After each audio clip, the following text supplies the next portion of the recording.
Hello, my name is Akin K. Lucas. I am here to discuss with you or share with you my story about how dream can help heal the psyche. And so let's talk about what the psyche is. Let's get into it. I don't have that much time. I got a lot of information. So I want to drop it on your feet real quick so you can pick it up and hold it. Okay. So I'm going to skim over some things because I know my colleagues and my fellow presenters may have already tapped in some of the information about dreaming, right? And so I am here to focus on the psyche. The psyche, let me share the screen. The psyche is the soul. So we're going to talk about dreaming yourself whole because when you heal your soul, you heal yourself, your whole self. So what is the soul? The soul is the unconscious you, the you that you are not aware of, the you that you cannot see, the you or you that you cannot have, that you cannot tap into it immediately. It's the twin of your physical self. But the thing is, your soul is not identical with your physical self, your physical conscious mind. They're not identical. They're not Siamese twins. We are not Siamese, if you please. Boom, boom, boom. It's not that. They're fraternal twins, right? They're fraternal twins. While they both hold emotions and memories, right? One only have access to it and the other one holds it forever, right? The soul is like the female twin and the conscious mind is like the male twin. But we're not talking about gender, we're talking about energy frequencies, right? And so the soul is the unconscious you. It's the you that holds all your memories, that holds your ideas, your thoughts, your feelings, your emotions from your past lives to the future you. So while you're trying to, pay attention to what's going on in this world, your soul have paid attention to what's going on in all the worlds, right? All the lives that you live. And this is just one life. And why you are awake, the soul is focusing on this life and retaining your life experience. But when you go to sleep, your soul has the freedom to travel and do things and to feel things and to experience other things, or to go back to memory lane, or to go back or go towards the future, or to communicate with the trees, the birds, the grass, the soil, your ancestor, your mama and them, your gods, your deity. When you are asleep, or when you meditate, or when you doze off, any of those things, your soul is able to detach itself to some degree and go and roam around and have tea and dinner at the coffee table at one of your people's house and have a whole full conversation about what you got going on in this life and how can they assist you. You just not aware of it. You just can't tap into it and pull that information out. The soul has to come to you and has to push it to you. And when they push it to you, it becomes fragmented. It becomes distorted because it's trying to push you information that you haven't experienced in this world, or trying to tell you something that you didn't go through in this world. So it's foreign. So it comes through fragmented, right? Because you can't really merge two things together smoothly, right? So it transforms into pieces of information and they get through, right? Now, this is how I'm breaking it down. This is how I'm saying this. And so when your soul, your inner you, your unconscious you, the part that you're not aware of, but is aware of you and have access to all your stuff because that's where it holds. When they go and travel and sit at your grandmama and them and your auntie and them and your cousin table, and they're having a conversation about you, that's called ancestral dreaming. I'm sure Dr. Stephanie Burns have already tapped into ancestral dreams, so I'm not gonna go that deep into it. But what I would say is when you ancestral dream, you are having a form of divination dreaming. Divination dreaming is when you're using dream as a tool, as a form of communication, of healing, or guiding you in this life experience.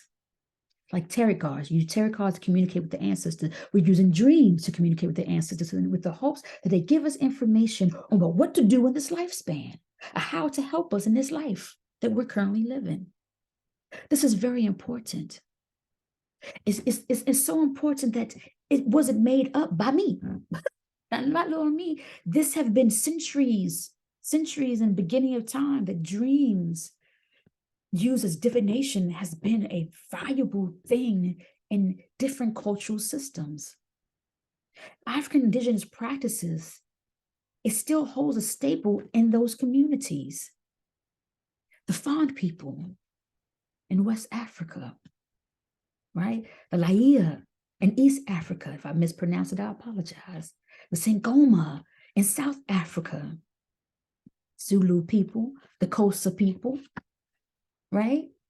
In ancient Kemet, the Nubians in current Kemet, in current Egypt, value dreams as divination, value dreams as a form of communication with your ancestors, with your underground gang, with your people to help guide you in this life.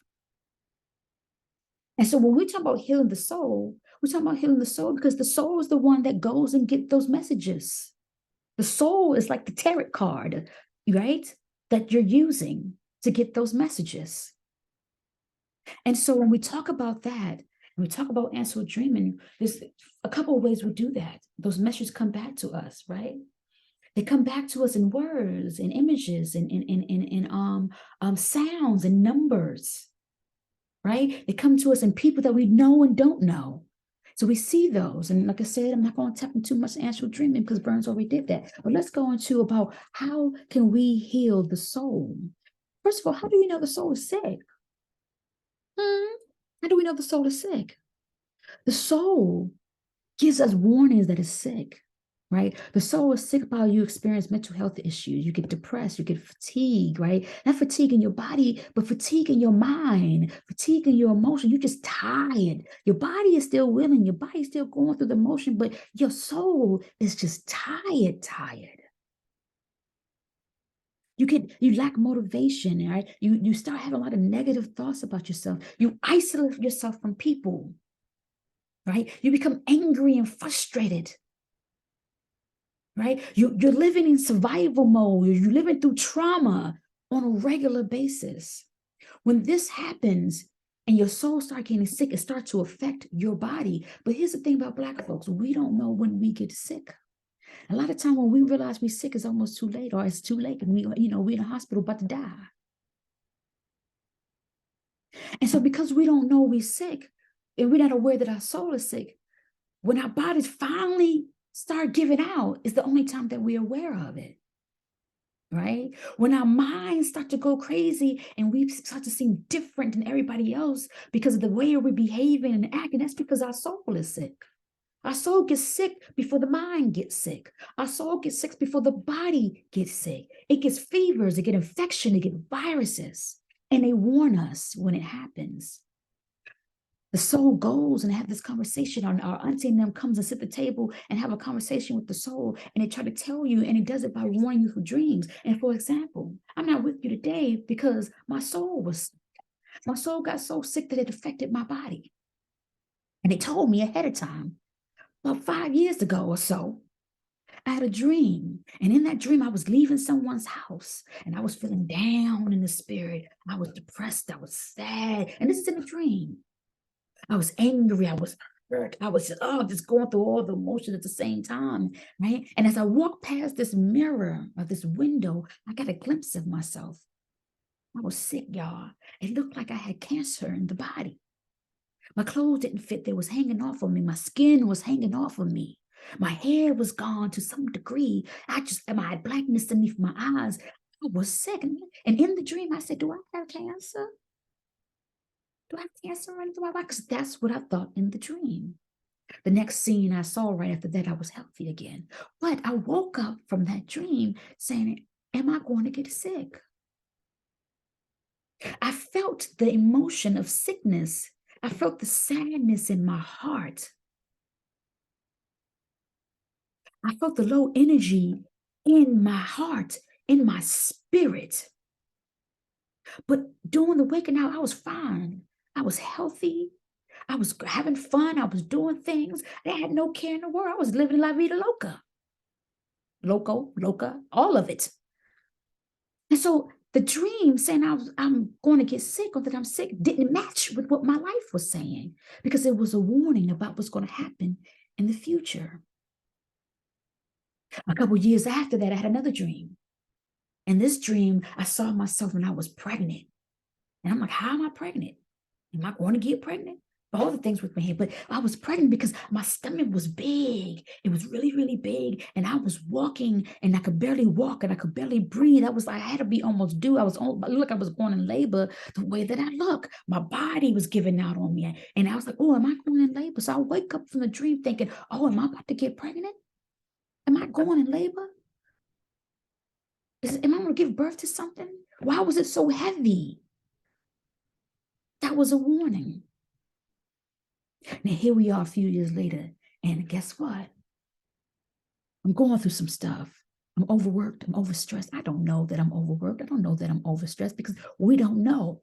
Black folk don't recognize when we have too much on our plate because we're used to having too much on our plate from past history of being forced to have too much on our plate.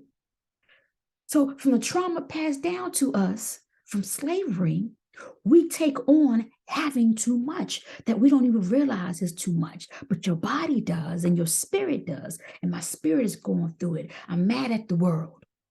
I'm frustrated. I'm angry. You can't say one thing to me. I stopped associating with people. I started de-associating with myself. I couldn't connect to my feelings and my emotions. I was really low in the space. I was really low, having moments, but still pushing through because that's what we do.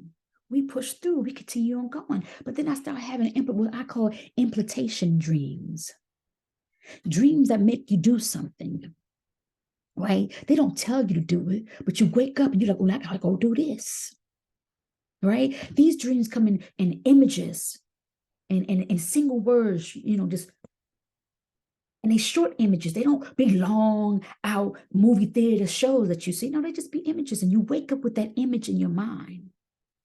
I woke up one day from a dream. I can't recall the dream, but all I can recall was pieces of gold. And I said, oh, I need to go get some gold. So I ordered some gold. I don't know what the hell gold do for you. I don't know what it does. I don't know how I can use gold, but I went and got gold, not knowing the benefits and the property that wearing gold on you has.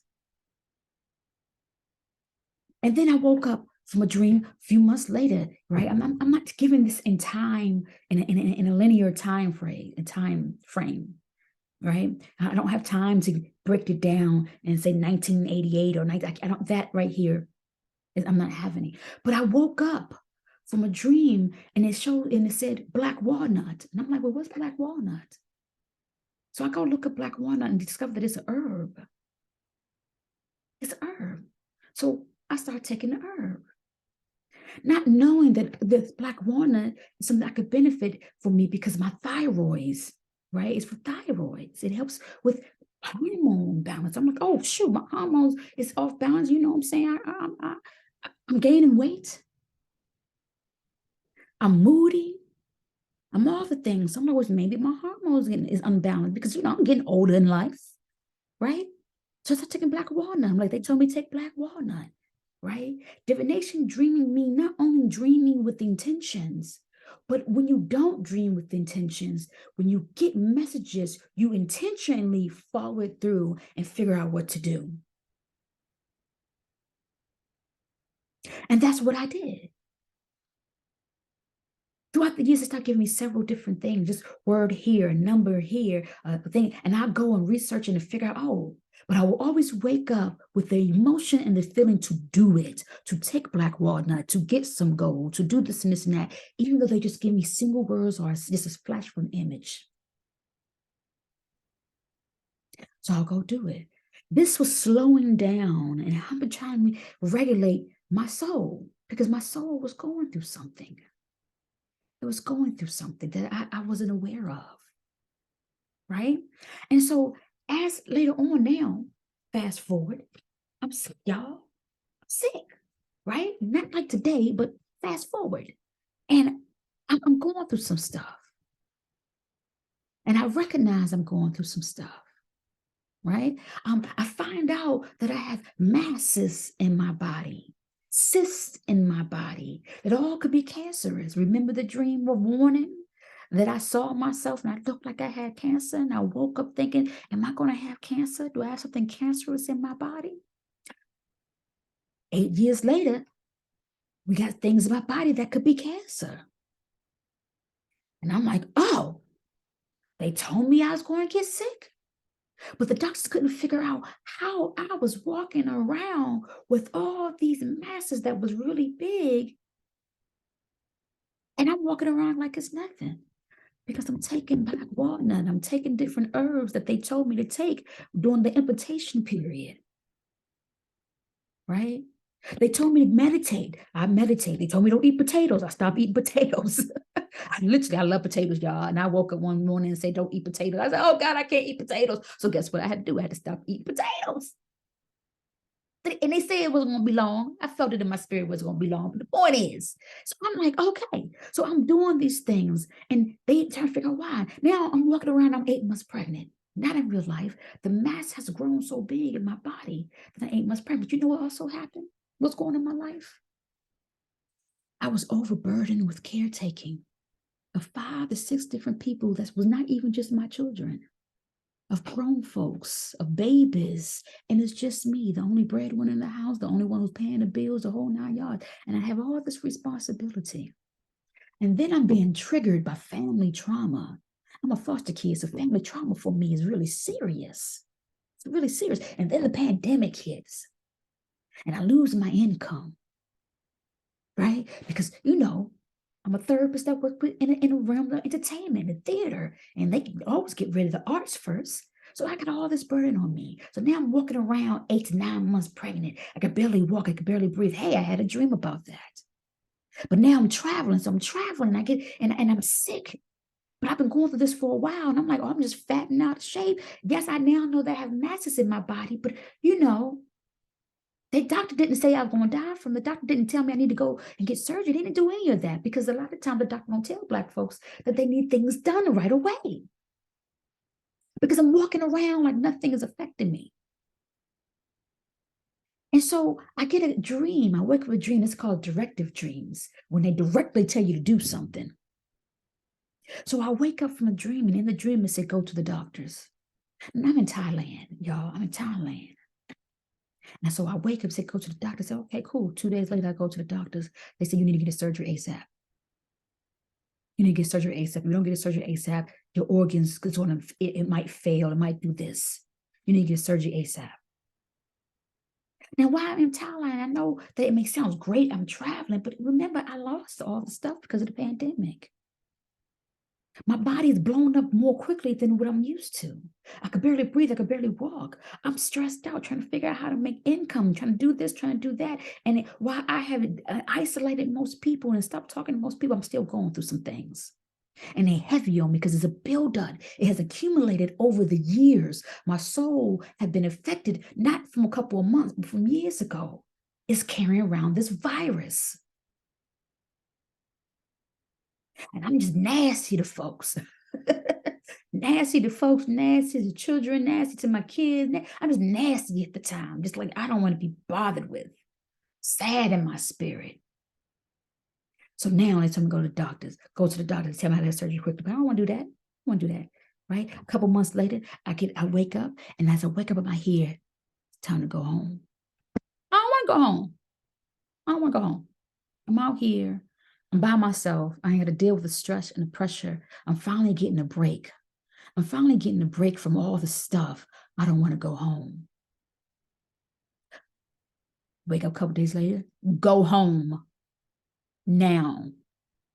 So I said, all right, they being hostile now. So let me go ahead and get myself together and go home. And then I get a call from my mother.